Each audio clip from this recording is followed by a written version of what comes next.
sweetest people I've been fortunate enough to get to know. She's incredible with improv. And we all witnessed that with Christopher Guest in films like Best in Show, Mighty Wind, For Your Consideration. But it was the slushy-slamming high school cheerleader coach, Sue Sylvester, that brought her into our living rooms every week on Glee. And also, thanks to her show Hollywood Game Night, which I've done, and it's so much fun, she's the only person in town who can blow popcorn into a celebrity's face for getting an answer wrong without someone calling TMZ. It's a delightful experience. I hope you all get to have the popcorn experience at some point. But tonight, Jane Lynch will be talking with Chris Hardwick. Very good. Very good.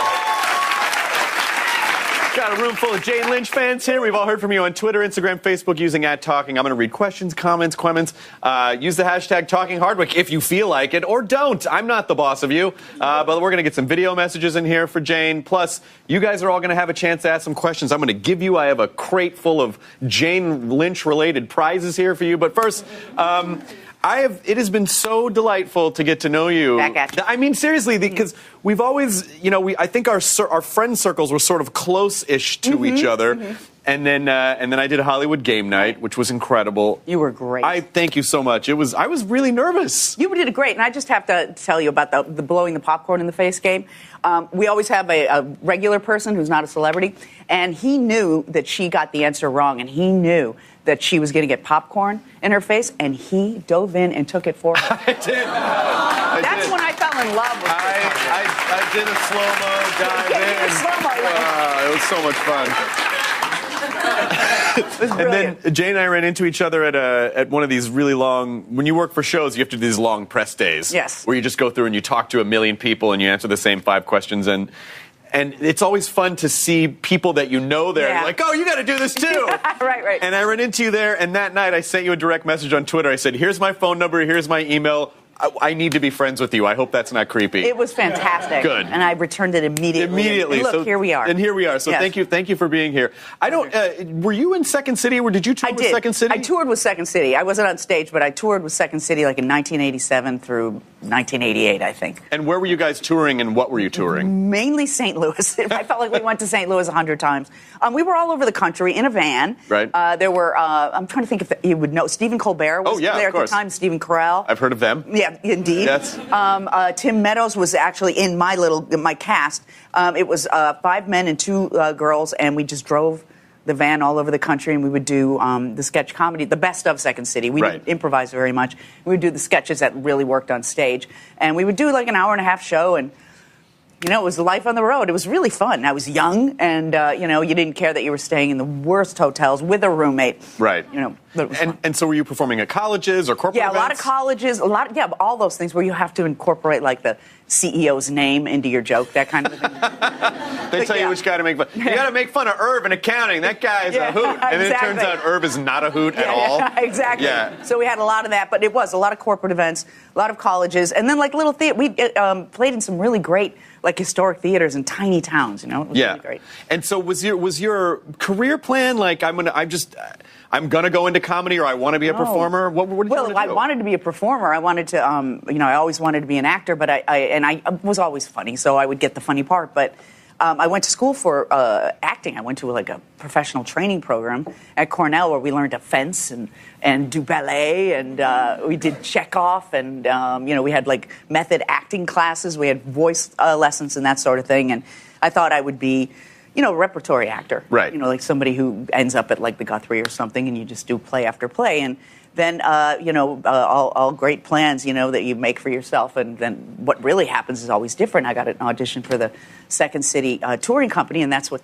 started the whole sketch thing for me. Sure. And was improv any part of the program? Or you had to improvise in order to audition, and the bulk of the improvisation takes place with the cast that's doing the residents, that are in Chicago. So, and then they improvise to create the show, and then the show basically stays the same from there, and they'll do an improv set at the end. And I was Bonnie Hunt's understudy. Oh, wow. So I got to go on for her a lot of the time, and then you would do improv at the end of the night, and that was my least favorite part. That's the part that scared me the most. But you're so good at it, though.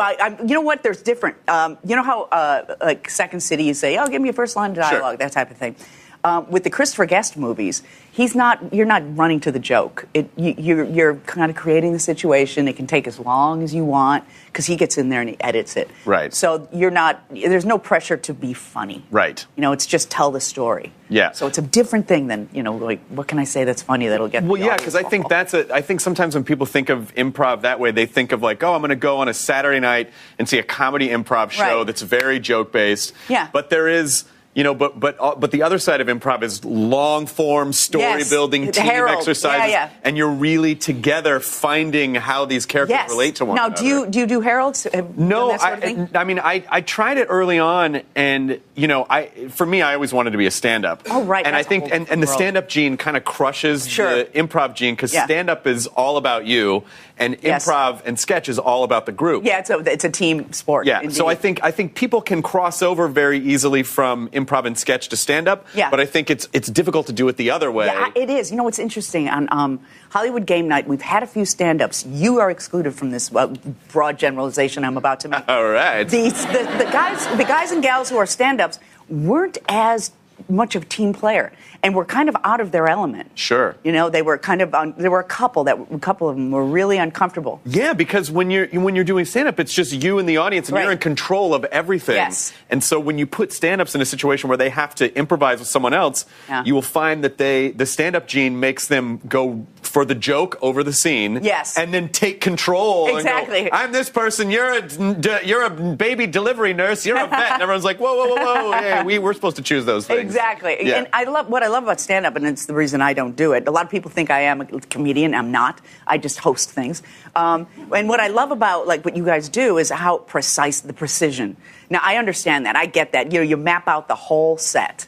And you know where you're going to hit the joke, and you know how to throw the joke away, and you get it. It's like gets in your body, almost like a dance. It does, but I'm always so impressed by really good improv and really good sketch because you really understand how to work together, and you really understand, especially with improv, how to be flexible. Yeah. And I think flexibility is the most important tool set for a performer. And you must have learned, especially because even though you're doing sketches on the road, every show is different, and I'm sure you're in a lot of shitty venues with people who aren't paying attention. And we're having fun with each other. Yeah, exactly. Absolutely. The flexibility is a big deal. One of the things I learned right away is you cannot have a preconceived idea about how you're going to do a scene. It doesn't happen until you're acting with the other person, and then like you said, it happens completely differently every night. You might have the same lines and the same movement, but it's a completely different animal every night, and I love that. And you can't stand firm in your, I do it this way. You have to really allow yourself to open up. And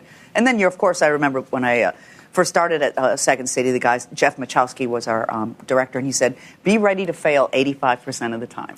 Yeah. And as long as you know that can happen, and then it does, and then you go, oh, okay, that's But even failure's great. That's why people come to improv shows, to see everybody kind of goof up and pick up the pieces and make something out of it. I think that's the fun thing about it. I agree, because you are essentially, when an audience comes to a show, no matter what type of performance it is, I feel like they are asking to be taken on a journey. They are putting their faith in whoever is on stage, whether it's a group or a person, that person can lead them in some place. So if you fuck up but if you're like, oh my God, I'm so sorry, then the audience immediately loses faith and they go, okay, this person couldn't handle it. Right. But if you roll with it and you're cool with it and you turn it into a joke, then it's a nice part of an experience that you all share together. I think that's the important part about, and this goes for acting in plays and anything live, is confidence is the most important thing. I think you can stink the joint up and maybe have the worst jokes in the world. But if you're confident and you're standing up there kind of, you know when you fail, quote unquote, there really is no failure. But the audience can then relax. Yeah. And like you said, take you on this journey. So confidence means so much. And when somebody's up there and they're new and they're kind of second-guessing themselves or they're trying to run in with just a joke, like sometimes people do, they'll take over a scene and just to get their joke in. The audience can feel that and they lose trust in you. Sure. Now, I view you as a very confident person because I know how amazing you are as a performer. But you have perfect posture. Your posture, you have a perfect spinal. I mean, it's perfect. It's even watching the segments of the Vogue Madonna, but I'm like, she's got perfect posture. It is, but I needed to learn how to loose. I was watching the Vogue thing backstage, and I mean, I looked kind of like a statue, you know. I think it made me go, oh yeah, Madonna. What Madonna does is not that. Like Jane Lynch could be Madonna. Like, you could absolutely be Madonna. Yeah. But were you always was confidence something that you was just innately part of your personality? Were you always comfortable with who you were? Did you always know? You know what? I was always more comfortable on stage than I was with myself off stage, and now I think they match. Because you kind of don't. I don't worry about things like I used to when I was younger, but I definitely. When I was younger, I didn't have confidence in myself socially or the ability to get a job. But once I got it, I knew I'd be fine. Who was your group in high school? Like, what was your clique? Well, I had this guy, Chris. He was gay, and I was gay. We never told each other. And Chris, yeah. Jane and Chris. People would good say, to see you Jane again. Yeah, good to see you again, my friend. Yeah, thank you. People would say, Jane is great, Chris is great, Jane and Chris are trouble. we were trouble, and we would smoke and we would get high, and but we loved choir. Yeah. I didn't like getting high that much. We were mostly drinking. There have been so many amazing points about how to be comfortable with yourself and how to do improv and relate to other people. I listen to you. We used to get high. And yet we'd go to choir. Yeah. We'd cut all of our classes, but we'd show up at choir. We'd show up for play practice. So he was kind of more on the outs than I was in terms of the social hierarchy. I kind of floated. Gotcha. You know, I stayed under the radar, and I had friends who were cheerleaders. I had some friends who were basketball players. But he was my closest. And so you said you were both gay but didn't know it. Well, we knew it, but we certainly weren't talking about it. You didn't talk about it. Where did you grow up? The south side of Chicago in a suburb. Gotcha. All right. Oh, hey. Hey, drugs in Chi-Town, you guys. That's what fuels this crowd. Thornridge High School, yeah. Yeah, thick pizza and weed. Yeah. That's what people are into. I mean, at that time, was that just not something people were talking about? No, it was a completely different time. Nobody talked about it. I never heard the word. I mean, did you? But you must. But you. I knew there was something going on. Right. With me that wasn't right, well, and I felt like I had a disease. Who do you talk to at that point? I talked to nobody. Yeah, talked to nobody, and he would sneak off and go to Chicago on the weekends, and he'd go to bars and stuff, and I had no idea. So at what point did you realize, oh, okay, this is who I am, and that's okay? A theater. When I got into theater, it's teeming with gay people. Sure.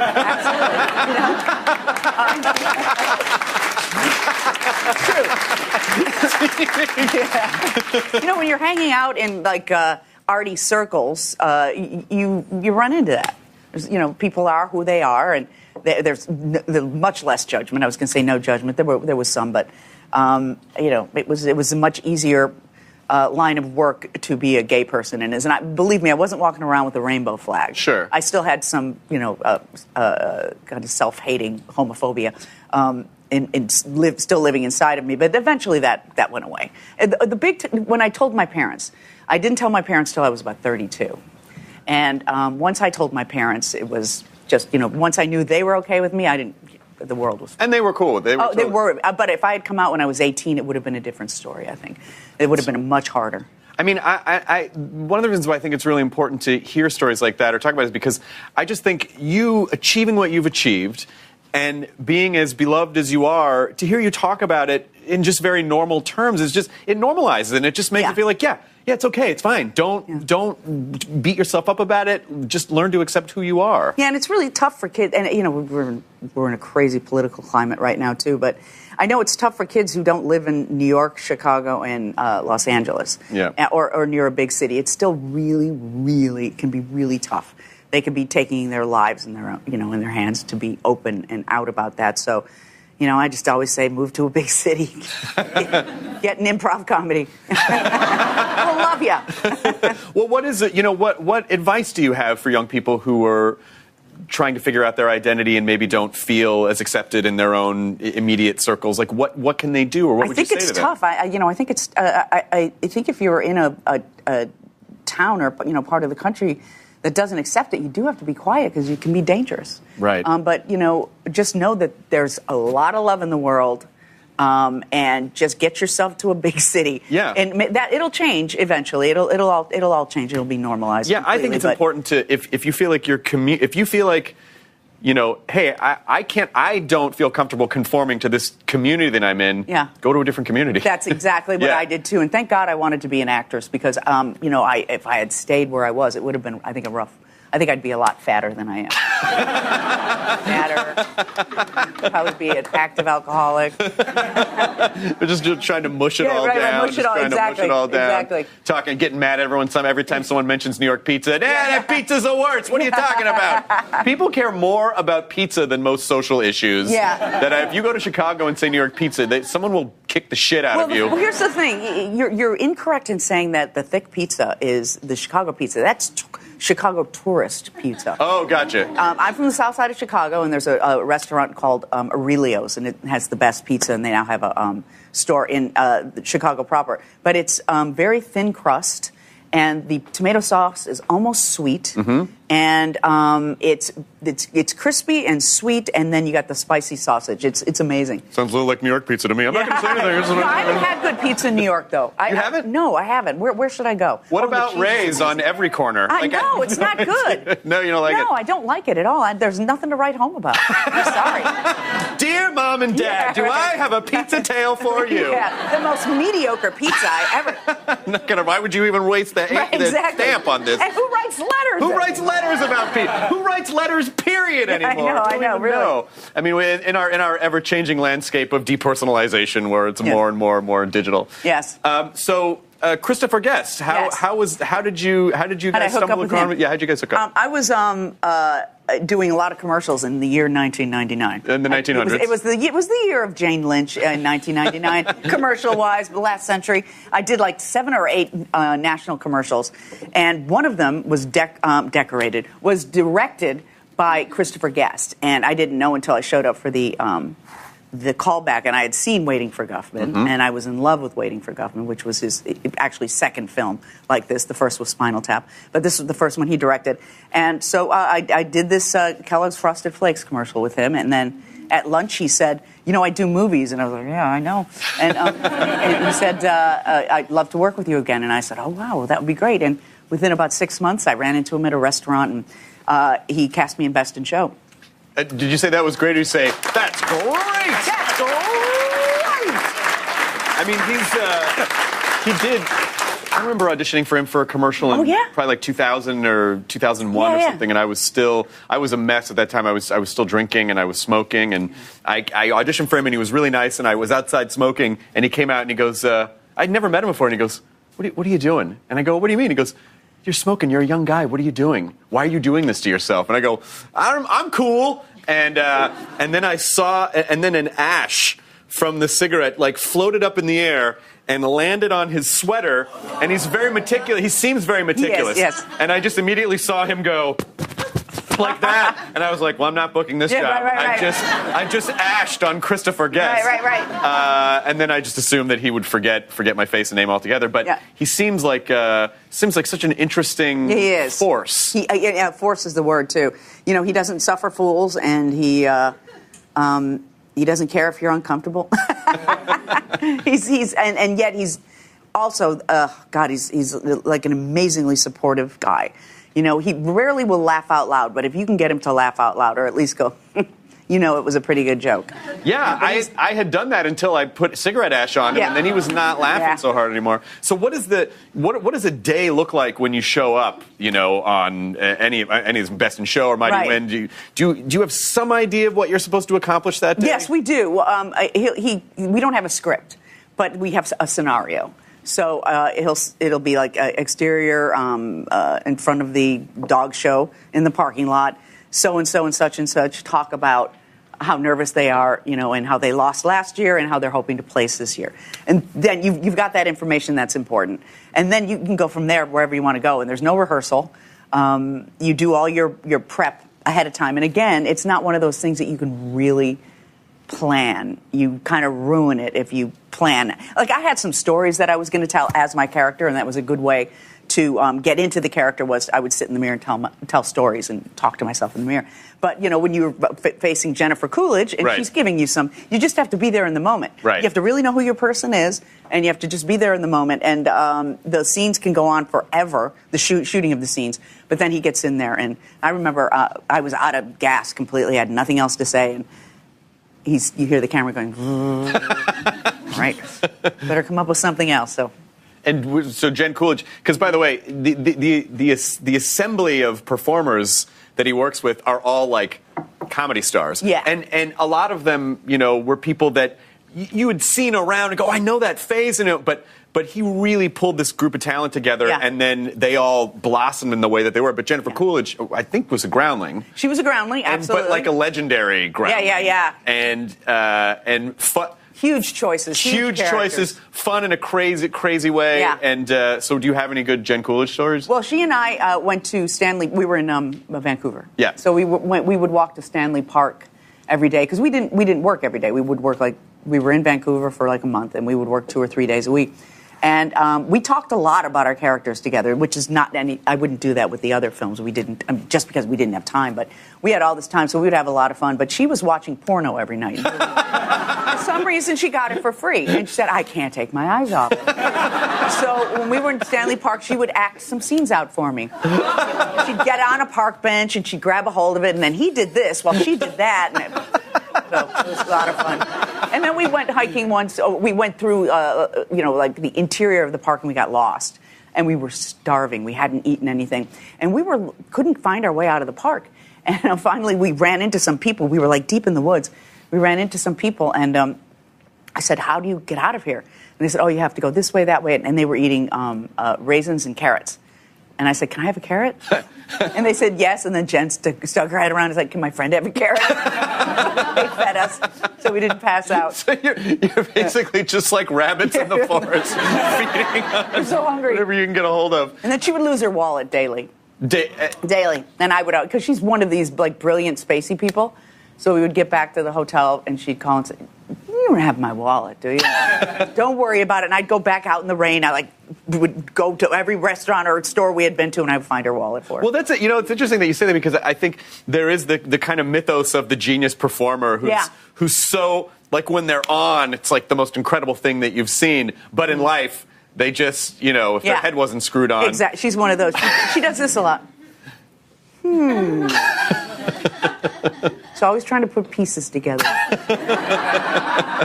So how are you so together and still have all of the comedy superpowers? Oh, well, thank you for saying that. But, so when people ask you if you couldn't act, what would you do? Right. I'd be an assistant for sure. I love details. I love taking care of. I'd be a great wife. I like taking, in the traditional sense. Sure. I love taking care of things. I don't like to cook, but I like details. I like keeping, and I get such satisfaction out of that. And you feel like that aids for you as a performer? I think so. I think, what I do, one of the, is I even though you want to be, flexible, as I was saying earlier, you were saying, and I echoed, I still kind of map stuff out. I map it out pretty well. Even if I'm improvising, I map out my character really well. I don't know what's going to happen within the scene, but I'm uber prepared. Yeah. And I work things to death. And I love it. I love it. That's my favorite thing in the world to do, is to really work the inflection of a joke and come up with a new joke, and that's my favorite thing. So you're touring with Second City in '87 for a couple of years, and then you said '99 is when you the year of Jane Lynch, where you started doing commercials. So I did say that, didn't I? How? I mean, America collectively said it. Right, too, that's true. I'm just echoing Tony them. the Tiger said it too. Right. But this whole time, what's going on? What is because when do you feel like your career really started to pop? When do you sort of feel like, aha, I think this is the thing that I was always striving for? I guess I loved it the whole time. I really did love it the whole time. I would, if it all went away today, I would do a production of Gypsy in Palmdale. I just would. Mm-hmm. I think probably Best in Show, though, is when people started to know my name. But before that, I was guest starring on Oh my God, you should see my IMDb page. It's I have a bunch of TV credits here. I did a bunch of guest spots on so many things, like 2-3 lines. Here we go. Sometimes I get a couple of scenes. Do you want this list here? Sure. Just to take you down. Married with Children, Party of Five, News Radio, Sybil, Third Rock from the Sun, Dharma and Greg, Gilmore Girls, Dawson's Creek, West Wing, X-Files, Felicity, Seventh Heaven, Arrested Development, Friends, Veronica Mars, CSI, Weeds, Desperate Housewives, New Adventures of Old Christine, 2.5 Men, My Name is Earl, Psych. Those are just the TV credits. So I like to work. And I used to like to audition, not anymore, but I despise it now. How did you like, and then I want to hear about your worst commercial audition, because commercial auditions are the soul-sucking. Yeah, they are, aren't they? Yeah. When they don't, I'll just tell you, I don't have a specific instance, but it's when they don't even look up. Right. When you walk into the room and they're these depressed people, they take the camera, make sure you're in it, and say, go. Oh, it's the worst, and there's 20 billion people waiting to get in. Yeah, those are the worst. Yeah, and there's just and they always, there are these audition centers. Yes. Where it's one studio is all guys auditioning for a deodorant, and then a bunch of kids running around where you can see the frazzled stage moms who are exactly. I never got my shot. It's just the sad, everything about it's such a bummer. Yeah. I think that is almost if you can survive it. Yeah. Then it really gives you strength and some tool sets. It can, or it can turn you into a monster, too. It can. Because some people, I think, act like assholes just because they were treated so badly way back when. But I think probably for both of us, it gave us a humility. We're now when people get us, look, I have 2 drinks here. You do. Yeah, one, you got some black tea there, and you got some water, you got some coffee and tea. I have coffee and tea. Yes, I'm so hopped up right now. At any second, you're just going to launch off the chair. Jane Lynch ran into the audience and high-fived everyone. It was incredible. Then she wanted to start a business. It was crazy. But I really think that being able to overcome, and even just hearing you say, it was fun the entire time. That's such a valuable lesson for really enjoying the process and not being so goal-oriented. Yeah, I don't have goals, and I don't recommend them either. I've done a couple of college speeches now where you get the honorary degree and stuff. And the first thing I say is, don't have any ambitions or goals. Just see what rolls in at your feet. Really, and have fun while you're doing it. I love all of it. And, there was a part of me, I think I almost quit the business for 7 minutes. I was hiking Runyon Canyon, and I went, and then by the time I got to the bottom of Runyon Canyon, I was ready to audition again. Just walked right into an audition. I walked right into another audition. I mean, there are a lot of your characters are very authoritative. Yes. And what do you attribute that to? Well, I'm a 6-foot-tall woman, and that's it. And I have terrific posture, as you brought up. You do. It's incredible. I'm jealous of it. I think there's an imposing, just physically, I'm imposing. And, I have people who look right at me and say, "Can I help you, sir?" And they're looking right at me because I've got kind of like a masculine energy that if you're not really paying attention, you'll say, "Can I help you, sir?" And do you ever say, what the fuck is wrong with you? No, I haven't. I usually wait for them to get it. And they go, I'm sorry. And I go, it happens all the time. Oh, that's so nice. So, but I mean, I think having that, that's just not even, when you're talking about flexibility, that's not just work flexibility, but that you seem to have a general emotional flexibility with the world. I remember when I was a kid, though, I walked into we were at the movie theater, and I walked into the ladies' room, and it was one of those huge ladies' rooms, and a mother looked at me, and I think I probably was a little butchier back when I was a kid, too, walked out and looked at the sign to make sure. That hurt my feelings. Well, of course it would. Yes. But how do you have such a great attitude about it? Because I feel like we definitely live in an era where there is another person out there who, if they walked into a restaurant and a guy said, "Can I help you, sir?" immediately going on social media, "I can't believe this restaurant is so disrespectful, and how are these people?" So how do you not get swept up in... Being offended? Yes, being offended. I stopped being offended a long time ago, because I used to get uber offended as a kid, not just about that stuff, but if I felt slighted, I had my stuff, for sure. But, I think just the maturing emotionally, you let that stuff roll off your back because it's not personal. Right. And now if someone were to say something to me like that, it would be laughable.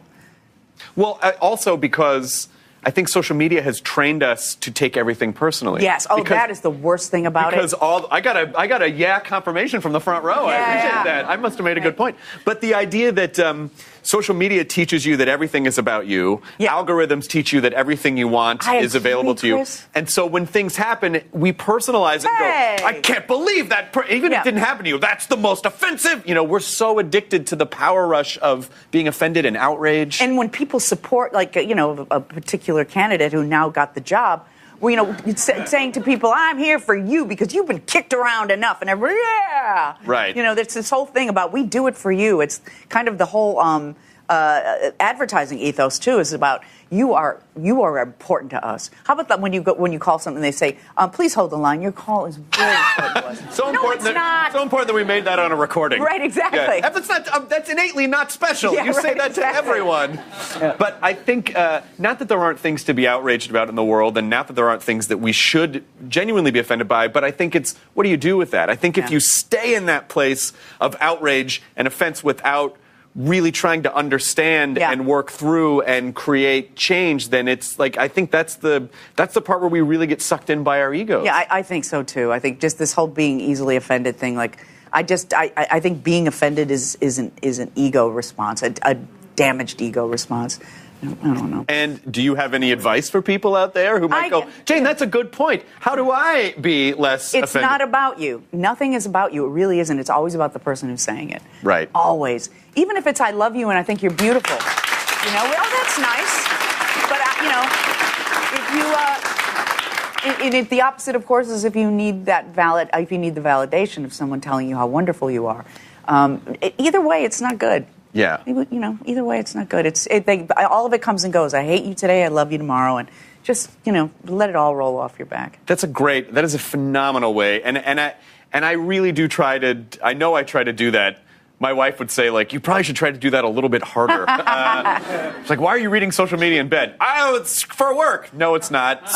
Stop it. Stop it. Yeah. You don't know me. Yes, I do. Okay. I was reading Twitter before it came out here, and it's just, it could really ruin your day. It's poisonous. It's poisonous, and it's a tough world, and and you've got people being so thin-skinned about stuff, and I don't know why I did. And then also, do you ever think like maybe I don't need to be on social media anymore? Well, I'm going to stay on social media. Twitter is the only one that I'm going to tweet stuff that like professional, like I'm going to be on this show or watch this animated movie. I thought it was cool. That kind of stuff that nobody cares about, that they go, oh, I'm going to unfollow Jane Lynch because she's boring. But I will stay on it, but I'm not retweeting political stuff anymore. Yeah. Just kind of let it all go. I just think it's important for people I think it's important for voices like yours in the world, because I do think you're a great role model. I think you're a great role model for so many reasons, but even just being able to have someone that sort of feels like, hey, yeah, there's fucked up stuff that's going on, but it's not all about you, and you'll be okay. You're going to be okay. I feel like that is a very calming. We need that type of a calming voice in the world. I hear you. So we talked about TV credits. So let's just get through some film credits really fast here. Wreck-It Ralph, phenomenal. Thank you. Phenomenal job. Wreck-It Ralph 2 coming up. Wreck-It Ralph 2, Yeah, coming up. Rich Moore. Yeah, isn't he wonderful? Rich Moore is a damn genius. He is, and he's like was the director of both, and he did Zootopia, I think? He worked on Zootopia. He was one of the guys at Futurama. He worked on The Simpsons. Oh, okay. Yeah, when you look at his credits. Right. I knew he was on The Simpsons. You go, oh, wow, all these amazing things. He's like the nicest, most unassuming, kindest guy in the world, and he's a genius. Yeah. Yeah. And then we get to 40-year-old virgin, 40-year-old virgin. Yep. And I do know that you almost turned that down. So I almost did, and I don't know why I almost did. Thank God I didn't. And when I improvised with Steve, who I knew from Second City, Carell, and we came up with a thing where I deflowered him. So I wanted to do that. We improvised that together, so I for sure wanted to do that. Yeah, that was just a moment. That was a blurb, and it would have been a stupid moment in time if I did. I mean, how do you, because obviously, agents, managers, people, everyone kind of has their own MO. Yeah. And so when you start to have options, when you start to say, okay, now people know who I am, I can do these things that I want. What's your sort of guiding force where you make sure that you're being true to who you are and following the right stuff and not listening to other people? Well, I just do I listen to me all the time. I don't listen to anybody else.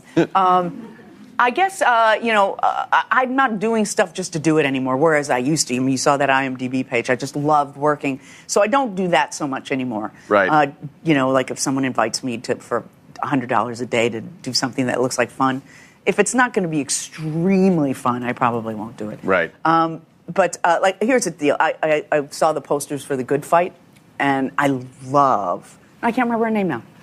Which one? Oh, it's Christine Baranski? Sorry about that. I love Christine Baranski. I think she's an amazing actress. So I watched the first 2 episodes, and I said to myself, Self, I want to do a part on that show. Just a part. I just would love to be on that show. I'd love to work with her.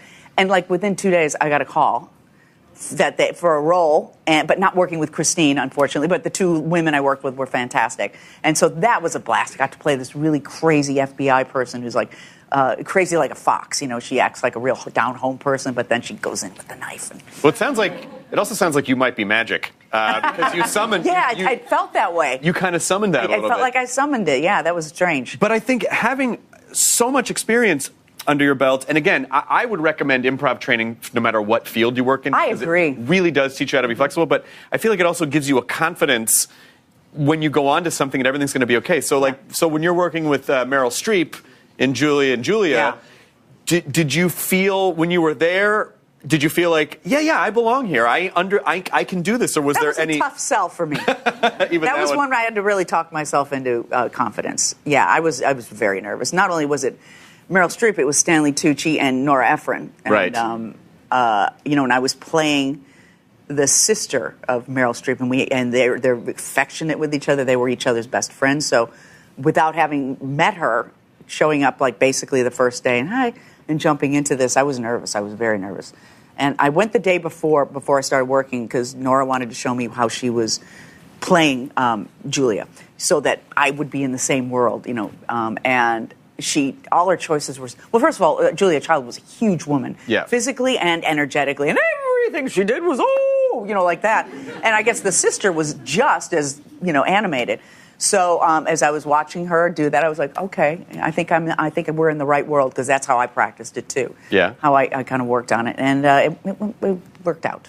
I mean, so when you're in a situation like that, I think some of it is just the experience comes out. Yes. Once you start doing it, it's just naturally there because you've done it so much. But is there anything you do in particular to get into your comfort space so you can because it's easy when you're performing in front of your group, in front of your friends, and when you're in your safe space. Right. But when you get taken out of that element, what do you do to kind of get yourself into that comfort zone? I admit I'm scared. Yeah. Say you're scared. It's okay.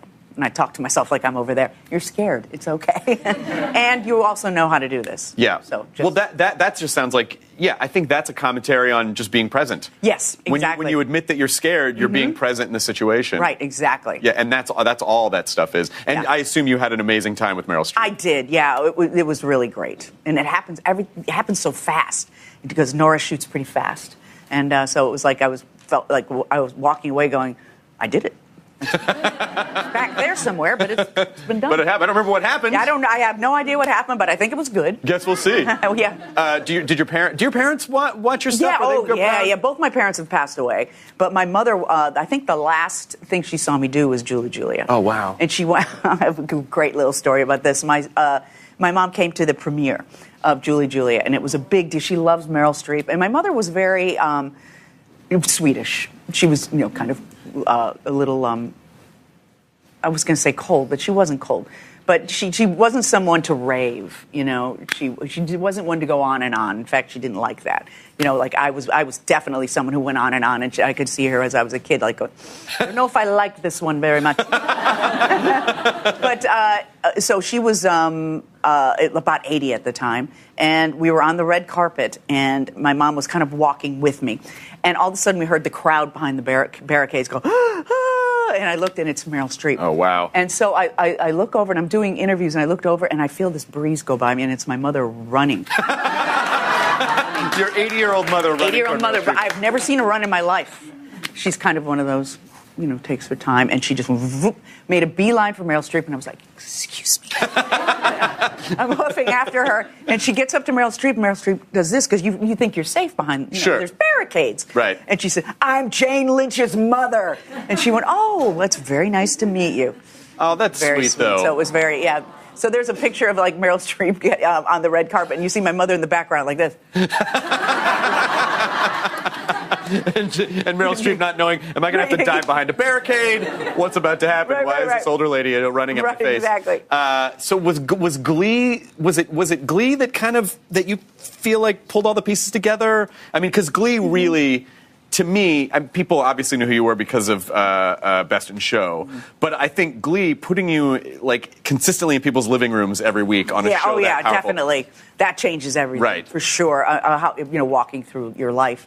When you are a familiar character like that, it's different. It was an adjustment. It definitely was. And I'm a pretty social person, but it can be shocking sometimes. I don't know if you experience this, but when you walk in just to get your coffee, and people kind of go like that kind of. Yeah. Well, I mean. Yeah, I guess that happens sometimes. I don't know. No, the thing that freaks me out is like when you're in an elevator and then you get up to your hotel room and then you check Twitter and someone goes, "Hey, I just saw you picking your nose in the elevator," and you're like, "Shit!"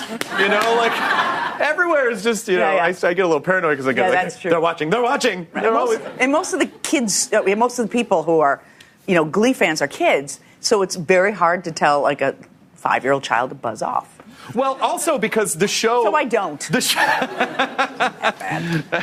It's like actually, I was just about to quote another Ryan Murphy show where it's. Did you watch Betty and Joan feud? Oh yes. Oh my god, that was fantastic. I think one of the funniest things I've ever seen on a show is Betty Davis getting out of the car and it's the young reporter there.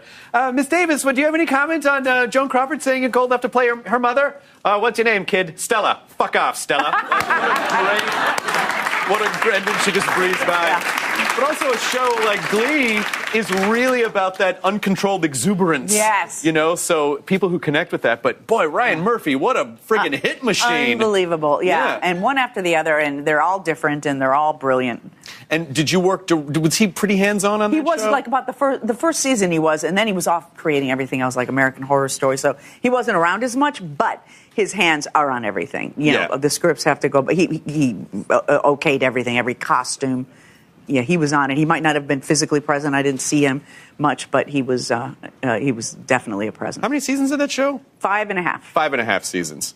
And it by the end, was it hard to say goodbye to it, or did you feel like it was time? It felt like it was time. It felt like it was right. I think that we lost a lot of the air was kind of knocked out of us after Corey Monteith passed away. That was hard. So I think, kind of, it went as long as it was supposed to. Right. Yeah. And then did you immediately start working on something else, or did you take a break? I didn't. I did a pilot, and it was picked up, and we did 11 episodes in CBS called Angel from Hell that I loved doing, but we were canceled after. Thank you to the 4 people who watched it. Oh, good. Thank you. Some of you are just clapping because you feel bad for me. That's okay. That's all right. I'll take it. Oh, poor Jane. First her mom attacked Meryl Streep and now this. I mean, she can't catch a break. Exactly. But that was, I really enjoyed doing that. And now just doing little stuff here and there. I'll do another television show if the right one comes along, absolutely. But, for right now, that's nice. But you feel, pretty solid, like, whatever happens, happens. Oh, absolutely. Are you good with free time? I am great with free time. What do you do with free time? I drink coffee. Yeah? I stay home with my dogs. I love my house. But I've been touring a lot. I've been doing a cabaret show with Kate Flannery, who was Meredith Funk in The Office, and she's the best. She was also in The Lampshades. Exactly. Oh, Kate my gosh, Flannery, yes, the best. Lampshades, yeah. Yeah, she's great. And we have a 5-piece band, and this guy, Tim Davis, who was a vocal arranger on Glee, and we have like a trio, and we've been going all over the country. That's incredible. And it's been so much fun. And then next week, I'm doing the St. Louis Symphony all by myself. Holy cats. I know. What are you going to sing? I'm going to sing songs that I grew up with. Do you remember Alan Sherman? Do you know who he is? Yeah, of course. Do you remember Hello Mudda, Hello Fada? Yeah, of course. I'm going to do that one. I'm going to do some Irving Berlin. I'm going to do some Chet Baker, some Cole Porter, some, God, I can't even... NWA. No, I'm kidding. Exactly. Just like to throw it in there. We did it. We're going to do Hello Mother, Hello Fada, Fuck the Police, and then some show tunes. My Anaconda Don't, which we actually do in a 3-part harmony in our cabaret show. That's the whitest people you've ever seen. Incredible. That's incredible. Anaconda Don't.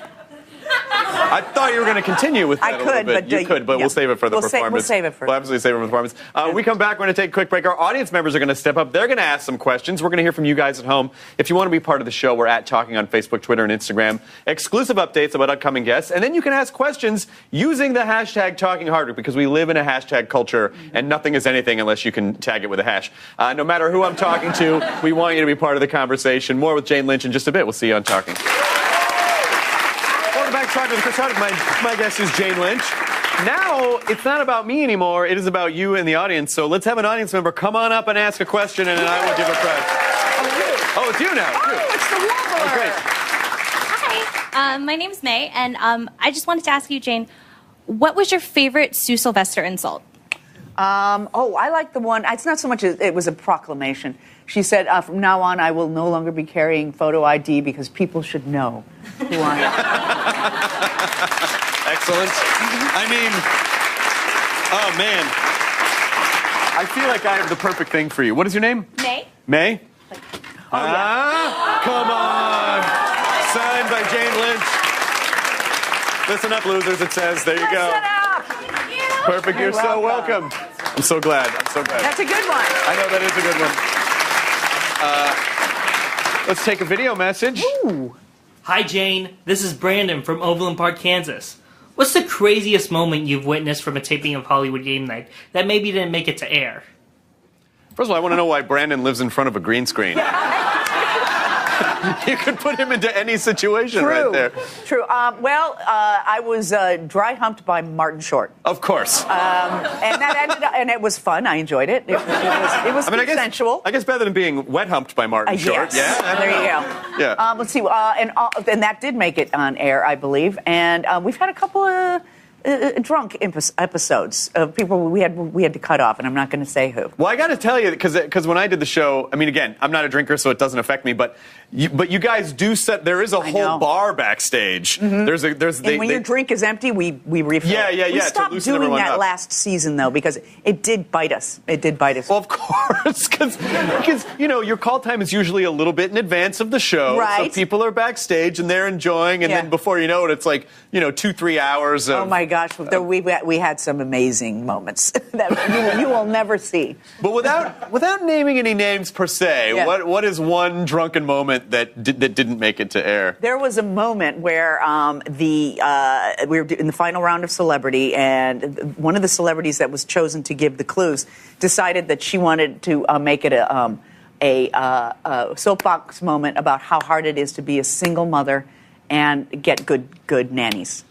And how it's hard and very serious. I had no idea Gwyneth Paltrow was on your show. No, I'm kidding. It wasn't her at all. And the poor girl who was the celebrity, who was the normie, was looking at going, this is not going to go well. Did she not win the... She did not. She didn't win the thing. No. I mean, you do have to remember, when you're on that show, you were there to help someone win... I know. $25,000. That was lost in that was completely moment. lost. I mean, Hollywood Game Night is one of those concepts that I know, because there are these legendary groups of celebrities around Hollywood that would have game nights. People's like Neil Patrick Harris is a big game night guy, and people like that. And so people would always talk about, we have to make it a show. We have to make it a show. So what was it specifically about your version of it that you think just clicked in and worked so beautifully? Well, one of those notorious game show people in the Hollywood arena is Sean Hayes. Right. Yes. He has this big house, and he created all of his own games. And you go from room to room, and it's a mix of his celebrity friends and then his friends who are bankers and caterers or whatever they do. So it was the great equalizer. And so he was smart enough to say, hey, let's put that on television. So Sean is the creator of our show. So I think that's what makes it special, is that we create all of our own games.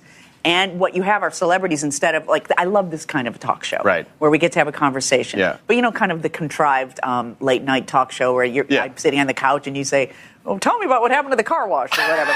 And I tell a moderately, vaguely lukewarm, funny story. The Hollywood Game Night is all about the celebrities just being themselves and having fun. Yeah. So I think as a celebrity, you'd much rather do game night. I had so much fun doing your show, and I got to meet Mike Coulter, who was Luke Cage, and he was great. Yeah. And the whole experience, just top to bottom, was so much fun. Wasn't it fun? And what happens is these are people, and this is why I love throwing parties too.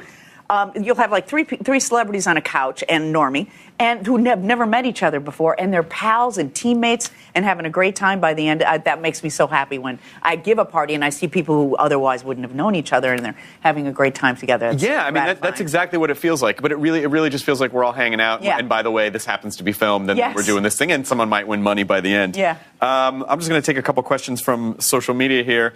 One, Andrew Rose on Instagram. What is the most surreal moment you've had in show business? Surreal moment. I guess having your mom run full bore at Meryl Streep is kind of weird. At Meryl Streep. Surreal. Oh, that's such a good question. You know, there is minimal bad behavior in my history. Is it yours too? Yes. You know, but every once in a while, you know, especially when I was younger doing like guest spots, bad behavior, people putting up with just really bad behavior on the part of, you know, a star. Right. Always just blew my mind. Yeah, but I think it's also a good learning experience when you see that and you go, oh yeah, maybe don't do that. Yeah, maybe keep your feet on the ground before that happens. Yeah, because sometimes, you know, you talked about how the commercial audition process can ruin a lot of people. Yes. Like it can make, but I think people kind of come out with whatever baggage they went in with. I agree. And I think, you know, sometimes people come into this business, they go, well, I'm successful, that's going to fix me.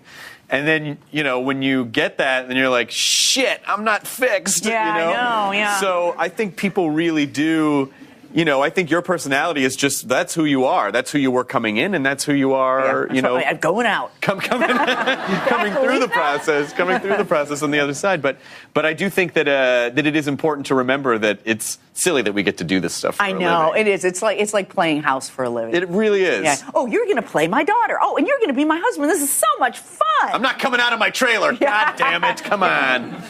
Let's take another question from the audience. What is your name? Hey, Kim.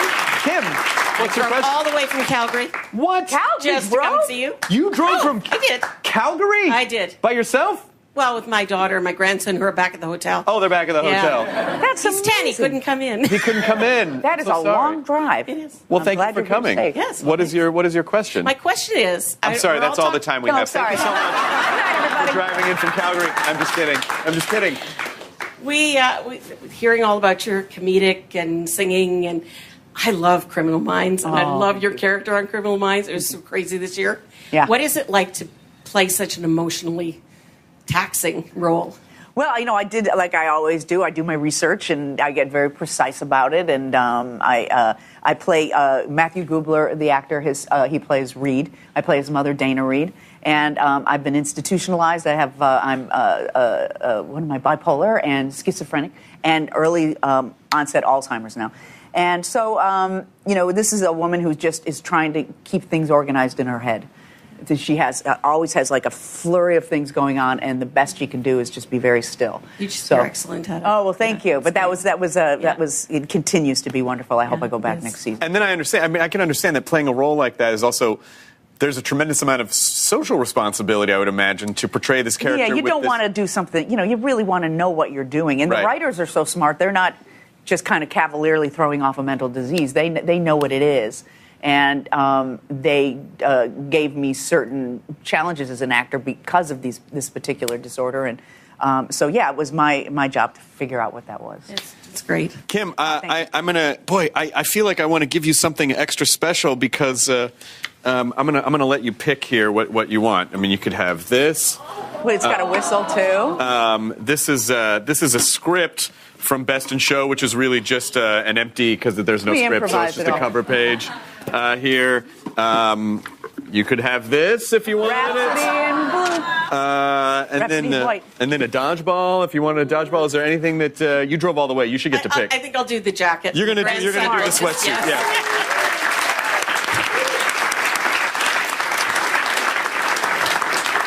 Signed by Jane on the front right there. Thank you so much for coming. Thank you, Kim. For you to make the drive. Let's take a video message from a fan. Take a look. Hi, I'm Cliff from San Jose, California. My question is, if you could travel back in time and talk to your 15-year-old self, what words of wisdom would you give her? Oh, that's so great. I actually have thought about this, and I wrote a memoir, and that was actually the first line was, what would I say to my 18-year-old self? But let me go back to 15-year-old self. The first thing I would say is, do not worry. Stop worrying about everything's going to turn out fine. You're going to be a big star, have Emmys, and make a lot of money. No, I wouldn't say that. But it'd be implied. It would be implied, but it would be have faith in your life. And I would say that to anybody. And instead of reaching out for things, which I always did, I was like, I didn't want the parade to pass me by. Sure. I would say, just relax. The parade's coming to you. And it comes to everybody. But trying to remember that in the moment, because it can be so difficult sometimes where you feel overwhelmed, and then the world can be overwhelming, and then you have your self-doubt and your insecurities, and not the royal you. It's just really it's a particularly difficult time when you're 15 because of the hormones and the craziness, and you're not a kid and you're not an adult yet, and I would just say just don't worry, and I think I would have listened. I really think I would have listened. All I wanted someone to do was to tell me don't worry. Yeah. Because everybody's telling you, you better do this, you better do that. Well, and now, again, just because we know everything that's going on at all times in the world, and most of what we see is negative because, the people respond. There is a lot of negative stuff in the world. There's also positive things. I know. Agreed. And we don't hear about the positives. No, because negativity and fear drives traffic. Yeah, and exactly. so it's more profitable to fearmonger to get people upset, because then you're going to go to the web. It's all clickbait. We're in this sort of fear. We love to feel culture. outraged. I think I know when I'm on my Twitter feed, I go to it unconsciously to be outraged about something. Yeah. Oh, and I watched some things today that just blew. And I had to put my phone away and go. There's some great stuff going on out there too. You really do. Yeah, I think it is important to find nuggets of things in real life that are calming and are peaceful and a little bit of a positive, safe space from the rest of it. Let's see. Jenny Who 34. What is your favorite and least favorite role, and why? You don't have to say least favorite because that's kind of negative. You can if you want, but let's just say what's your favorite role so far? Well, I don't have a least favorite. I can't think of something that I disliked, but I love doing Constance Carmel on Party Down, which was a show we did on it's a great Stars show. Adam Scott, Lizzie Kaplan, Ken Marino. Ryan Hansen. It's an incredible group of comedy people. Yeah, really great. Martin Starr. And we were basically left to we played caterers who would go, every episode was a different party. And we all were wannabes in some, like I was a kind of an ex-actress who wanted to, have a revival. Some people wanted to be actors, some people wanted to be screenwriters. One of them wanted to run his own catering company. So it was people in that place of I wish I was somewhere else except right here. And we were left alone by Stars Network. We didn't get any notes.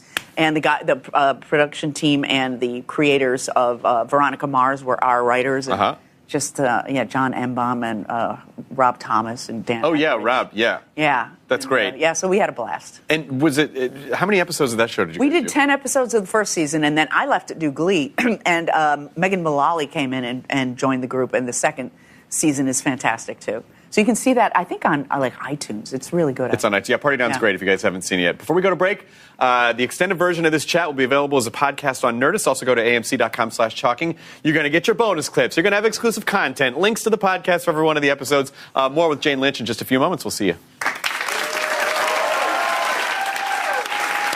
back. I'm back with the amazing and delightful Jane Lynch. Let's give some more love to the studio audience. Come on up and ask a question. Hi. What's your name? Erica Howe. What is your question for Jane, Erica? Before your acting career really kind of took off, we all know that actors all had to go through all these odd jobs. What was your strangest one that you've done? I pumped gas at Sears. What? Yeah, we used to have a gas island at our Sears in Calumet City, Illinois, which is a town next to my town. And I wasn't allowed to pump I was allowed to do the windshields, but I would sneak and pump the gas. What? You're a rule breaker, Jane Lynch. I was a rebel even back then. I also took, I was at a fitting room at Sears. I kind of worked in many different departments, and I was the person who said, how many? And gave you your thing. Gave you the card, how many things you have? You want any of it? Nope. Okay, then I have to hang it back up. Excellent. What is, did you have another question? You don't have to. It just looked like maybe you were about to. I think she was about to thank me. Oh, yes.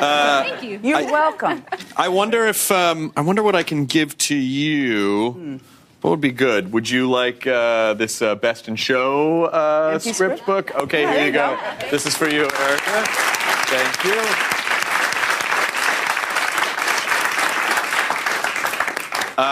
Fantastic. Think fast. Come on. How would you not? And now I'm out because you caught it. Shit! No good at dodgeball. Good reflexes, by the way. Yeah, really. All right, let's check it. Let's ask a couple more questions. This is from JLou111 on Instagram. What influence do you think your role on the L Word had on women in general and gay women? Oh, well, I think I don't know about my character so much, but I'll get to that. I'll go general first. I think the L Word was kind of like All in the Family was for not being so precious about television. Right. And then we kind of backtracked. Okay. If you watch All in the Family now, you go, oh, my God, that was revolutionary. But you would think that shows would continue to be that good and that brilliant. Right. Well, here you had a group of lesbians kind of who loved each other as friends. It wasn't all about coming out, and it was kind of like a soap opera, and it was about relationship drama and stuff. But it normalized, that lesbians are people like everybody else. They have their dramas, they have their betrayals, they have their straight friends and their gay friends, and right. I think it was a great step forward, and we haven't had anything like it since. That was 2006. Wow. I mean, is it surprising to you that in 2017 that we still have to have conversations with people like, yeah, it's not strange, it's normal, it's just humans. What is the fucking problem? I know. I think it's that need to be outraged. Yeah. We're all protecting our little territory of what we think is right. Right. And so, as long as we're like that, this is gonna happen. But it seems like we make these huge strides forward, and then we fall back a little bit, only to take off. I think hope that's so. kind of where we're at. I hope that's the case. All right. This is from Chris Everett Dar on Twitter. How was it singing with Olivia Newton-John surrounded by sexy guys in spandex? Oh. I barely noticed the guys because I kept looking into the baby blues of Olivia Newton-John. Perfect. Yeah. She's, This is like yours in the world because I do think you're a great role model. I think you're a great role model for so many reasons, but even just being able to have someone that sort of feels like, hey, yeah, there's fucked up stuff that's going on, but it's not all about you, and you'll be okay. You're going to be okay. I feel like that is a very calming. We need that type of a calming voice in the world. I hear you. So we talked about TV credits. So let's just get through some film credits really fast here. Wreck-It Ralph, phenomenal. Thank you. Phenomenal job. Wreck-It Ralph 2 coming up. Wreck-It Ralph 2, Yeah, coming up. Rich Moore. Yeah, isn't he wonderful? Rich Moore is a damn genius. He is, and he's like was the director of both, and also he did Zootopia. I think? He worked on Zootopia. He was one of the guys at Futurama. He worked on The Simpsons. Oh, okay. Yeah, when you look at his That's credits, right. I knew he was on The Simpsons. you go, oh wow, all he's these amazing things. He's like the nicest, most unassuming, kindest guy in the world, and he's a genius. Yeah. And then we get to 40-year-old virgin, 40-year-old virgin. Yep. And I do know that you almost turned that down. So I almost did, and I don't know why I almost did. Thank God I didn't. And when I improvised with Steve, who I knew from Second City, Carell, and we came up with a thing where I deflowered him. So I wanted to do that. We improvised that together, so I for sure wanted to do that. Yeah, that was just a moment. That was a blurb, and it would have been a stupid moment in time if I did. I mean, how do you, because obviously, agents, managers, people, everyone kind of has their own MO. Yeah. And so when you start to have options, when you start to say, okay, now people know who I am, I can do these things that I want. What's your sort of guiding force where you make sure that you're being true to who you are and following the right stuff and not listening to other people? Well, I just do I listen to me all the time. I don't listen to anybody else. I guess, I'm not doing stuff just to do it anymore, whereas I used to. I mean, you saw that IMDb page. I just loved working. So I don't do that so much anymore. Right. Like if someone invites me for $100 a day to do something that looks like fun, if it's not going to be extremely fun, I probably won't do it. Right. But here's the deal. I saw the posters for The Good Fight, and I can't remember her name now. Which one? Oh, it's Christine Baranski? Sorry about that. I love Christine Baranski. I think she's an amazing actress. So I watched the first 2 episodes, and I said to myself, Self, I want to do a part on that show. Just a part. I just would love to be on that show. I'd love to work with her. And within 2 days, I got a call for a role, but not working with Christine, unfortunately. But the two women I worked with were fantastic, and so that was a blast. I got to play this really crazy FBI person who's like crazy like a fox. You know, she acts like a real down-home person, but then she goes in with the knife. Well, it also sounds like you might be magic because you summoned. Yeah, I felt that way. You kind of summoned. It is. It's like playing house for a living. It really is. Yeah. Oh, you're going to play my daughter. Oh, and you're going to be my husband. This is so much fun. I'm not coming out of my trailer. God damn it! Come on. Let's take another question from the audience. What is your name? Hey, Kim. Kim. What's your question? All the way from Calgary. What? Calgary, Just to bro? come see you. You drove from I did. Calgary? I did. By yourself? Well, with my daughter and my grandson who are back at the hotel. Oh, they're back at the hotel. That's He's 10. He amazing. couldn't come in. He couldn't come in. That is So a sorry. long drive. It is. Well, I'm thank you glad for you're here coming. safe. Yes. What is your question? My question is... I'm sorry, that's all the time we No, have. sorry. Thank you so much Good night, for everybody. driving in from Calgary. I'm just kidding. We hearing all about your comedic and singing, and I love Criminal Minds, and I love your character on Criminal Minds. It was so crazy this year. Yeah. What is it like to play such an emotionally taxing role? Well, you know, I did like I always do. I do my research and I get very precise about it. And I play Matthew Gubler, the actor. He plays Reed. I play his mother, Dana Reed. And I've been institutionalized. I'm what am I, bipolar and schizophrenic and early onset Alzheimer's now. And so, you know, this is a woman who just is trying to keep things organized in her head.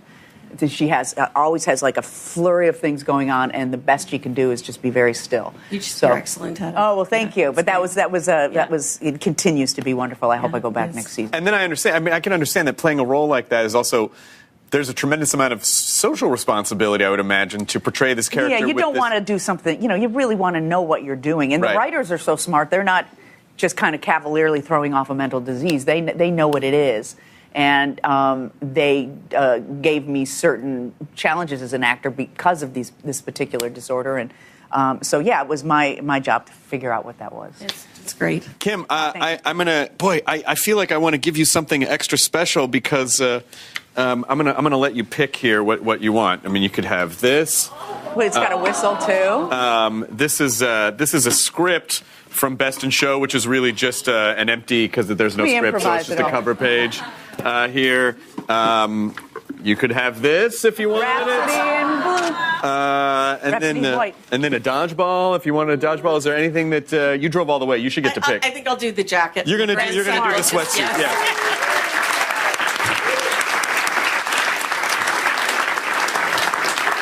Signed by Jane on the front right there. Thank you so much for coming. Thank you, Dan. For you to make the drive.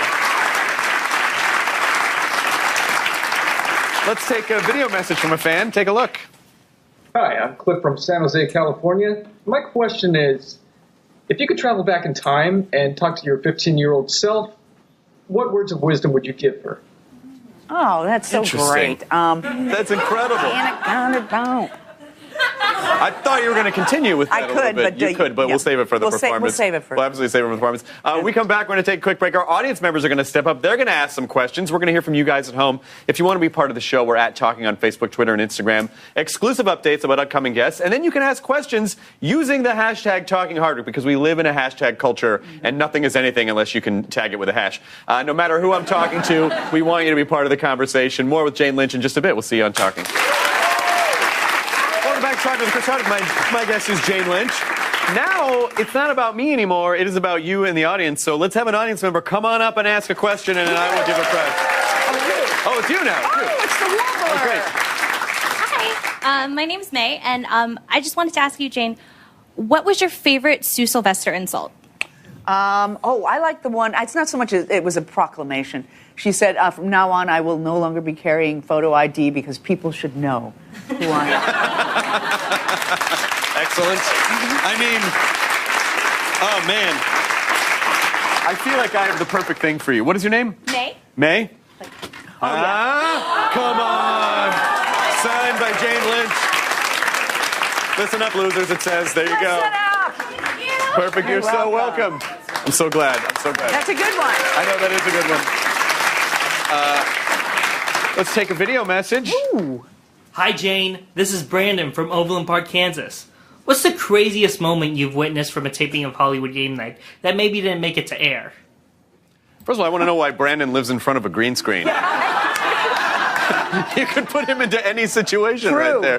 True. I was dry humped by Martin Short. Of course. And that ended up, and it was fun. I enjoyed it. It was consensual. I guess better than being wet humped by Martin Short. Yes. Yeah. There you go. Yeah. Let's see. And that did make it on air, I believe. And we've had a couple of drunk episodes of people we had to cut off, and I'm not going to say who. Well, I got to tell you, because when I did the show, I mean, again, I'm not a drinker, so it doesn't affect me. But you guys do set. There is a whole bar backstage. Mm-hmm. When your drink is empty, we refill. Yeah. We stopped doing that last season though because it did bite us. Well, of course, because your call time is usually a little bit in advance of the show, right? So people are backstage and they're enjoying, and then before you know it, it's like 2-3 hours. Of, oh my gosh, we had some amazing moments that you will never see. But without naming any names per se, what is one drunken moment that didn't make it to air? There was a moment where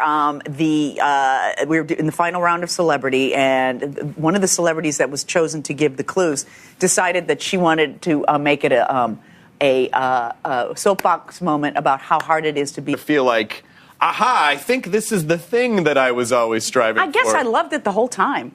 I really did love it the whole time. I would, like, if it all went away today, I would do a production of Gypsy in Palmdale. I just would. Mm-hmm. I think probably Best in Show, though, is when people started to know my name. But before that, I was guest starring on, oh my God, you should see my IMDb page. It's I have a bunch of TV credits here. I did a bunch of guest spots on so many things, like 2-3 lines. Here we go. Sometimes I get a couple of scenes. Do you want this list here? Sure. Just to take you down. Married with Children, Party of Five, News Radio, Sybil, Third Rock from the Sun, Dharma and Greg, Gilmore Girls, Dawson's Creek, West Wing, X-Files, Felicity, Seventh Heaven, Arrested Development, Friends, Veronica Mars, CSI, Weeds, Desperate Housewives, New Adventures of Old Christine, 2.5 Men, My Name is Earl, Psych. Those are just the TV credits. So I like to work. And I used to like to audition, not anymore, but I despise it now. How did you like, and then I want to hear about your worst commercial audition, because commercial auditions are the soul-sucking. Yeah, they are, aren't they? Yeah. When they don't, I'll just tell you, I don't have a specific instance, but it's when they don't even look up. Right. When you walk into the room and they're these depressed people, they take the camera, make sure you're in it, and say, go. Oh, it's the worst, and there's 20 billion people waiting to get in. Yeah, those are the worst. Yeah, and it's just and they always, there are these like audition centers. Yes. Where it's like one studio is all like guys auditioning for a deodorant, and then a bunch of kids running around where you can see the frazzled stage moms who are like, exactly. I never got my shot. It's just like the sad, like everything about it's such a bummer. Yeah. I think that is almost if you can survive it. Yeah. Then it really gives you strength and some tool sets. It can, or it can turn you into a monster, too. It can. Because some people, I think, act like assholes just because they were treated so badly way back when. But I think probably for both of us, it gave us a humility. We're like, now when people get us, look, I have 2 drinks here. You do. Yeah, one you got some black tea there, and you got some water, you got some coffee and tea. I have coffee and tea. Yes, I'm so hopped up right now. At any second, you're just going to launch off the chair. Jane Lynch ran into the audience and high-fived everyone. It was incredible. Then she wanted to start a business. It was crazy. But I really think that being able to overcome, and even just hearing you say, it was fun the entire time. That's such a valuable lesson for really enjoying the process and not being so goal-oriented. Yeah, I don't have goals, and I don't recommend them either. I've done a couple of college speeches now where you get the honorary degree and stuff.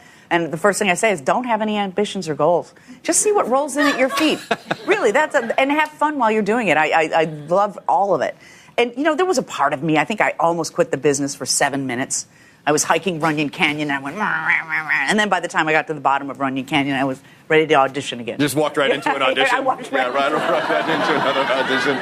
I mean, there are a lot of, and so it's more profitable to fearmonger to get people upset, because then you're going to go to the web. It's all clickbait. We're in this sort of fear. We love to feel culture. outraged. I mean, I think I know when I'm on my Twitter feed, I go to it unconsciously to be outraged about something. Yeah. And I watched some things today that just blew. And I had to put my phone away and go, there's some great stuff going on out there, too. You really do. Yeah, I think it is important to find nuggets of things in real life that are calming and are peaceful and a little bit of a positive, safe space from the rest of it. Let's see. Jenny Who, 34. what is your favorite and least favorite role and why? You don't have to say least favorite because that's kind of negative. You can if you want, but let's just say what's your favorite role so far? Well, I don't have a least favorite. I can't think of something that I disliked, but I love doing Constance Carmel on Party Down, which was a show we did on it's a great Starz show. Adam Scott, Lizzie Kaplan, Ken Marino, Ryan Hansen. It's an incredible group of comedy people. Yeah, really great. Martin Starr, and we were basically left to played caterers who would go. Every episode was a different party, and we all were wannabes in some. Like I was a kind of an ex-actress who wanted to, have a revival. Some people wanted to be actors. Some people wanted to be screenwriters. One of them wanted to run his own catering company. So it was people in that place of like, I wish I was somewhere else except right here. And we were left alone by Starz Network. We didn't get any notes. And the production team and the creators of Veronica Mars were our writers. And John Embaum and Rob Thomas and Dan. Oh, yeah, Rob, yeah. Yeah. That's great. So we had a blast. And was it, how many episodes of that show did you We guys did do? 10 episodes of the first season, and then I left to do Glee. And Megan Mullally came in and joined the group, and the second season is fantastic, too. So you can see that, I think, on iTunes. It's really good. It's on iTunes. Yeah, Party Down's great if you guys haven't seen it yet. Before we go to break, the extended version of this chat will be available as a podcast on Nerdist. Also go to amc.com/talking. You're going to get your bonus clips. You're going to have exclusive content, links to the podcast for every one of the episodes. More with Jane Lynch in just a few moments. We'll see you. Welcome back. I'm back with the amazing and delightful Jane Lynch. Let's give some more love to the studio audience. Come on up and ask a question. Hi. What's your name? Erica Howe. What is your question for Jane, Erica? Before your acting career really kind of took off, we all know that actors all had to go through all these odd jobs. What was your strangest one that you've done? I pumped gas at Sears. What? Yeah, we used to have a gas island at our Sears in Calumet City, Illinois, which is a town next to my town. And I wasn't allowed to pump I was allowed to do the windshields, but I would sneak and pump the gas. What? You're a rule breaker, yeah, Jane I Lynch. was a rebel even back. It was a blast. I got to play this really crazy FBI person who's crazy like a fox. She acts like a real down-home person, but then she goes in with the knife. Well, it also sounds like you might be magic. Because you summoned... Yeah, I felt that way. You kind of summoned that a little bit. I felt like I summoned it. Yeah, that was strange. But I think having so much experience under your belt, and again, I would recommend improv training no matter what field you work in. I agree. It really does teach you how to be flexible, but I feel like it also gives you a confidence when you go on to something and everything's going to be okay. So when you're working with Meryl Streep in Julia and Julia, did you feel when you were there... Did you feel like, I belong here. I can do this, or was there any? That was a tough sell for me. That was one where I had to really talk myself into confidence. Yeah, I was very nervous. Not only was it Meryl Streep, it was Stanley Tucci and Nora Ephron. And, right. And I was playing the sister of Meryl Streep, and they're affectionate with each other. They were each other's best friends. So, without having met her, showing up basically the first day and hi. And jumping into this, I was nervous. I was very nervous. And I went the day before I started working because Nora wanted to show me how she was playing Julia so that I would be in the same world, and all her choices were... Well, first of all, Julia Child was a huge woman. Yeah. Physically and energetically. And everything she did was, like that. And I guess the sister was just as, animated. So as I was watching her do that, I was like, okay, I think we're in the right world because that's how I practiced it too. Yeah. How I kind of worked on it, and it worked out. I mean, so when you're in a situation like that, is it? I think some of it is just the experience comes out. Yes. Once you start doing it, it's just naturally there because you've done it so much. But is there anything you do in particular to get into your comfort space? So you can, because it's easy when you're performing in front of your group, in front of your friends, and when you're in your safe space. Right. But when you get taken out of that element, what do you do to kind of get yourself into that comfort zone? I admit I'm scared. Yeah. I'd say, you're scared. It's okay. And I talk to myself like I'm over there. You're scared. It's okay. And you also know how to do this. Yeah. So that just sounds like, I think that's a commentary on just being present. Yes, exactly. When you admit that you're scared, you're being present in the situation. Right, exactly. Yeah, and that's all that stuff is. And I assume you had an amazing time with Meryl Streep. I did, yeah. It was really great. And it happens so fast because Nora shoots pretty fast. And so it was like I was walking away going, I did it. Back there somewhere, but it's been done. But it happened. I don't remember what happened. I have no idea what happened, but I think it was good. Guess we'll see. Oh, yeah. Do your parents watch your stuff? Yeah. Both my parents have passed away, but my mother, I think the last thing she saw me do was Julie Julia. Oh, wow. And she went. I have a great little story about this. My mom came to the premiere of Julie Julia, and it was a big deal. She loves Meryl Streep, and either way, it's not good. Yeah. Either way, it's not good. All of it comes and goes. I hate you today. I love you tomorrow, and just let it all roll off your back. That is a phenomenal way, and I really do try to. I know I try to do that. My wife would say, like, you probably should try to do that a little bit harder.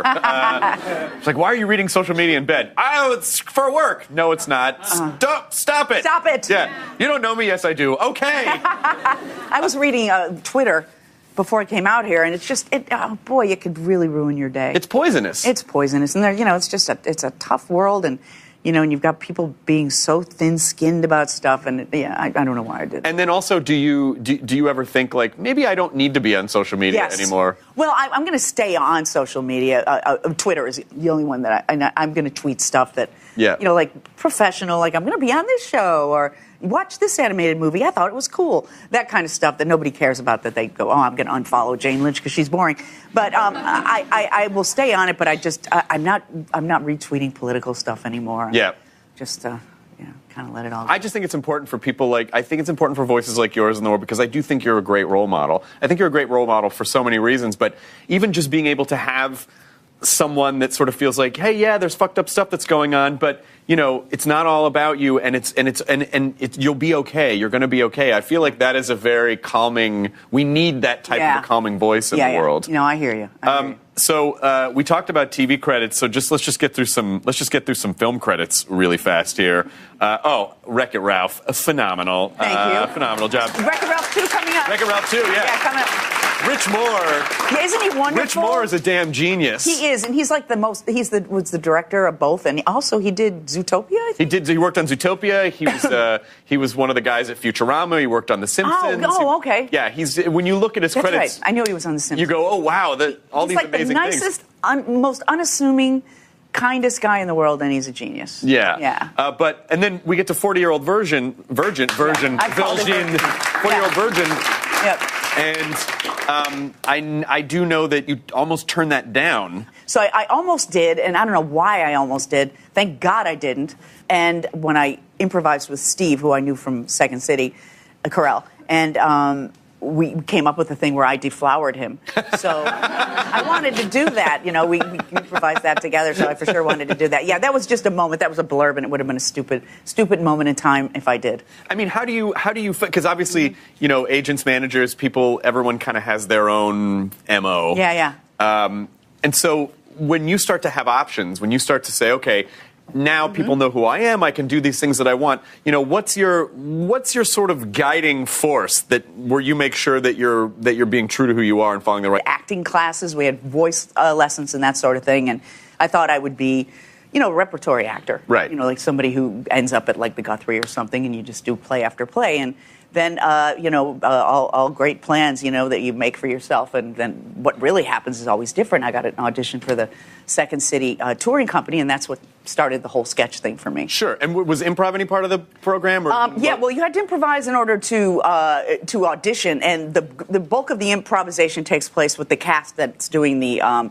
residents, that are in Chicago. So, and then they improvise to create the show, and then the show basically stays the same from there, and they'll do an improv set at the end. And I was Bonnie Hunt's understudy. Oh, wow. So I got to go on for her a lot of the time, and then you would do improv at the end of the night, and that was my least favorite part. That's the part that scared me the most. But you're so good at it, though. Oh, you know what? There's different. You know how, like Second City, you say, give me a first line of dialogue, that type of thing.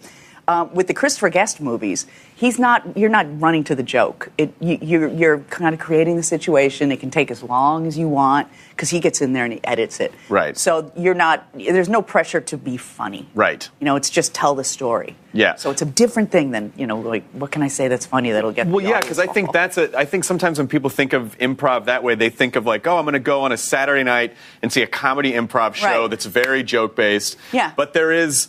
but the other side of improv is long form story building, team exercises, and you're really together finding how these characters relate to one another. Now, do you do heralds? No, I tried it early on, and for me, I always wanted to be a stand-up. Oh, right. And I think and the stand-up gene kind of crushes the improv gene, because stand-up is all about you, and improv and sketch is all about the group. Yeah, it's a team sport. Yeah, indeed. so I think people can cross over very easily from improv and sketch to stand-up. Yeah. But I think it's difficult to do it the other way. Yeah, it is. What's interesting on Hollywood Game Night, we've had a few stand-ups. You are excluded from this broad generalization I'm about to make. All right. The guys and gals who are stand-ups weren't as much of a team player, and were kind of out of their element. Sure. They were kind of there were a couple of them were really uncomfortable. Yeah, because when you're doing stand-up, it's just you and the audience, and you're in control of everything. Yes. And so when you put stand-ups in a situation where they have to improvise with someone else, you will find that the stand-up gene makes them go for the joke over the scene. Yes. And then take control. Exactly. And go, I'm this person. You're a baby delivery nurse. You're a vet. And everyone's like, whoa. Hey, we're supposed to choose those things. Exactly. Yeah. And what I love about stand-up, and it's the reason I don't do it. A lot of people think I am a comedian. I'm not. I just host things. And what I love about what you guys do is how precise, the precision. Now, I understand that. I get that. You map out the whole set, and you know where you're going to hit the thing. Just this whole being easily offended thing. I think being offended is an ego response, a damaged ego response. I don't know. And do you have any advice for people out there who might go, Jane, that's a good point. How do I be less offended? It's not about you. Nothing is about you. It really isn't. It's always about the person who's saying it. Right. Always. Even if it's I love you and I think you're beautiful. That's nice. But, if the opposite, of course, is if you need the validation of someone telling you how wonderful you are. Either way, it's not good. Yeah. Either way, it's not good. All of it comes and goes. I hate you today. I love you tomorrow. And just, let it all roll off your back. That is a phenomenal way. And I really do try to do that. My wife would say, you probably should try to do that a little bit harder. It's like, why are you reading social media in bed? Oh, it's for work. No, it's not. Stop it. Stop it. Yeah. You don't know me. Yes, I do. Okay. I was reading Twitter before it came out here, and it's just, it could really ruin your day. It's poisonous. It's poisonous, and it's just it's a tough world, and and you've got people being so thin-skinned about stuff, and I don't know why I did. And then also, do you ever think maybe I don't need to be on social media anymore? Well, I'm going to stay on social media. Twitter is the only one that I'm going to tweet stuff that professional, I'm going to be on this show, or watch this animated movie. I thought it was cool. That kind of stuff that nobody cares about, that they go, I'm going to unfollow Jane Lynch because she's boring.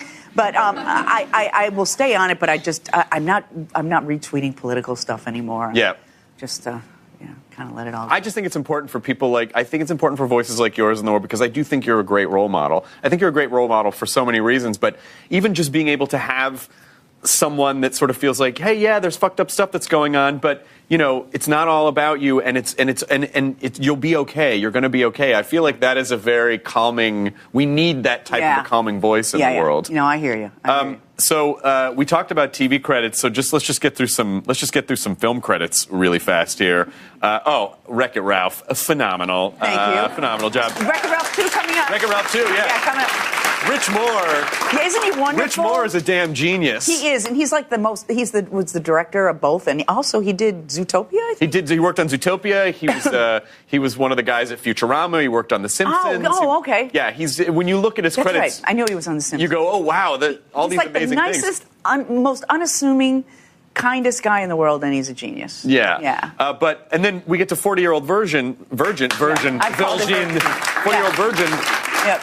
And I do know that you almost turned that down. So I almost did, and I don't know why I almost did. Thank God I didn't. And when I improvised with Steve, who I knew from Second City. It's up and not listening to other people. Well, I just do I listen to me all the time. I don't listen to anybody else. I guess, I'm not doing stuff just to do it anymore, whereas I used to. I mean, you saw that IMDb page. I just loved working. So I don't do that so much anymore. Right. If someone invites me for $100 a day to do something that looks like fun, if it's not going to be extremely fun, I probably won't do it. Right. But here's the deal. I saw the posters for The Good Fight, and I can't remember her name now. Which one? Oh, it's Christine Baranski? Sorry about that. I love Christine Baranski. I think she's an amazing actress.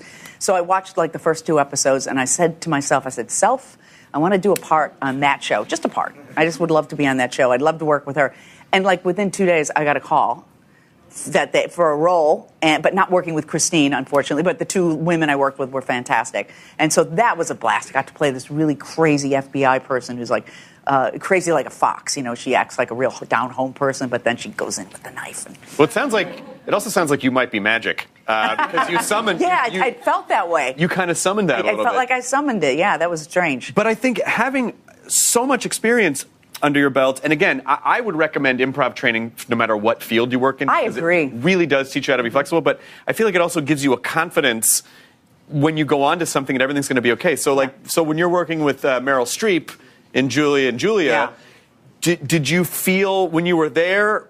Did you feel like, I belong here? I can do this, or was there any? That was a tough sell for me. That was one where I had to really talk myself into confidence. Yeah, I was very nervous. Not only was it Meryl Streep, it was Stanley Tucci and Nora Ephron. And, right. And I was playing the sister of Meryl Streep, and they're affectionate with each other. They were each other's best friends. So, without having met her, showing up basically the first day and hi, and jumping into this, I was nervous. I was very nervous.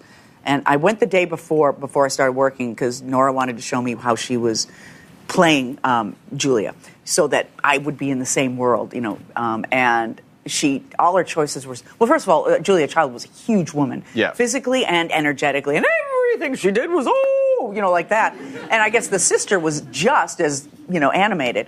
So as I was watching her do that, I was like, okay, I think we're in the right world, because that's how I practiced it too. Yeah. How I kind of worked on it, and it worked out. I mean, so when you're in a situation like that, I think some of it is just the experience comes out once you start doing it. It's just naturally there because you've done it so much. But is there anything you do in particular to get into your comfort space so you can because it's easy when you're performing in front of your group, in front of your friends, and when you're in your safe space. Right. But when you get taken out of that element, what do you do to kind of so much? But is there anything you do in particular to get into your comfort space so you can because it's easy when you're performing in front of your group, in front of your friends, and when you're in your safe space. Right. But when you get taken out of that element, what do you do to kind of get yourself into that comfort zone? I admit I'm scared. Yeah. Say, you're scared. It's okay. And I talk to myself like I'm over there. You're scared. It's okay. And you also know how to do this. Yeah. So that just sounds like, I think that's a commentary on just being present. Yes, exactly. When you admit that you're scared, you're being present in the situation. Right, exactly. Yeah, and that's all that stuff is. And I assume you had an amazing time with Meryl Streep. I did, yeah. It was really great. And it happens so fast because Nora shoots pretty fast. And so it was like felt like I was walking away going, I did it. It's back there somewhere, but it's been done. But it happened. I don't remember what happened. I have no idea what happened, but I think it was good. Guess we'll see. Oh, yeah. Do your parents watch your stuff? Yeah. Both my parents have passed away, but my mother, I think the last thing she saw me do was Julia. Oh, wow. And I have a great little story about this. My mom came to the premiere of Julia, and it was a big deal. She loves Meryl Streep, and my mother was very Swedish. She was, kind of a little, I was going to say cold, but she wasn't cold. But she wasn't someone to rave, She wasn't one to go on and on. In fact, she didn't like that. I was definitely someone who went on, and I could see her as I was a kid, going, I don't know if I like this one very much. But so she was about 80 at the time, and we were on the red carpet, and my mom was kind of walking with me. And all of a sudden, we heard the crowd behind the barricades go, and I looked, and it's Meryl Streep. Oh, wow. And so I look over, and I'm doing interviews, and I looked over, and I feel this breeze go by me, and it's my mother running. Your 80-year-old mother running. 80-year-old mother. But I've never seen her run in my life. She's kind of one of those, takes her time, and she just made a beeline for Meryl Streep, and I was like, excuse me. I'm hoofing after her, and she gets up to Meryl Streep, and Meryl Streep does this, because you think you're safe behind, there's barricades. Right. And she said, I'm Jane Lynch's mother. And she went, oh, that's very nice to meet you. Oh, that's very sweet, though. So it was very, So there's a picture of Meryl Streep on the red carpet, and you see my mother in the background like this. and Meryl Streep not knowing, am I going to have to dive behind a barricade? What's about to happen? Why is this older lady running at my face? Exactly. So was Glee? Was it Glee that you feel like pulled all the pieces together? I mean, because Glee really. To me, people obviously knew who you were because of Best in Show, but I think Glee, putting you like consistently in people's living rooms every week on a show that powerful. Definitely, that changes everything, right? For sure. How walking through your life when you are a familiar character like that. Realization where it's more and more digital. Yes. So. Christopher Guest, how did you guys stumble upon? Yeah, how did you guys hook up? I was doing a lot of commercials in the year 1999. In the 1900s. It was the year of Jane Lynch in 1999, commercial-wise, the last century. I did like 7 or 8 national commercials, and one of them was directed by Christopher Guest, and I didn't know until I showed up for the callback, and I had seen Waiting for Guffman, and I was in love with Waiting for Guffman, which was his actually second film like this. The first was Spinal Tap, but this was the first one he directed. And so I did this Kellogg's Frosted Flakes commercial with him, and then at lunch he said, I do movies. And I was like, yeah, I know. And, and he said, I'd love to work with you again. And I said, oh, wow, that would be great. And within about 6 months, I ran into him at a restaurant, and he cast me in Best in Show. Did you say that was great, or did you say, that's great? That's great! I mean, he did.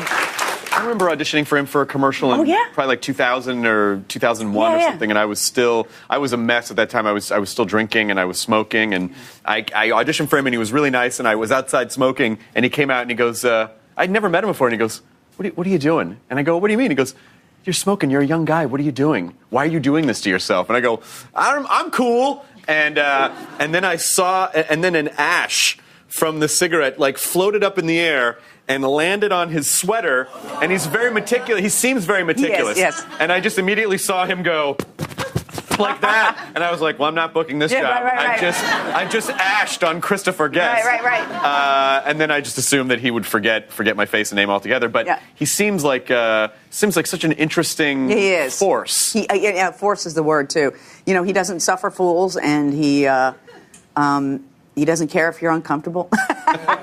and yet he's also he's like an amazingly supportive guy. He rarely will laugh out loud, but if you can get him to laugh out loud, or at least go, it was a pretty good joke.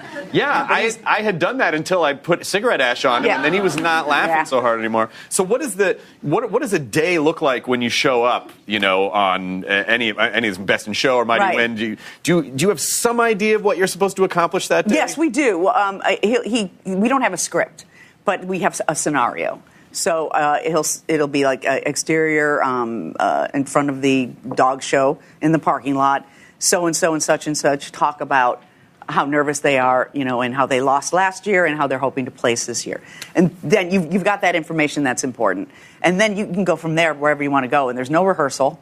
You do all your prep ahead of time. And again, it's not one of those things that you can really plan. You kind of ruin. It'll all change. It'll be normalized. Yeah, I think it's important to if you feel like if you feel like hey, I don't feel comfortable conforming to this community that I'm in. Yeah. Go to a different community. That's exactly what I did too. And thank God I wanted to be an actress because if I had stayed where I was, it would have been I think I'd be a lot fatter than I am. Fatter.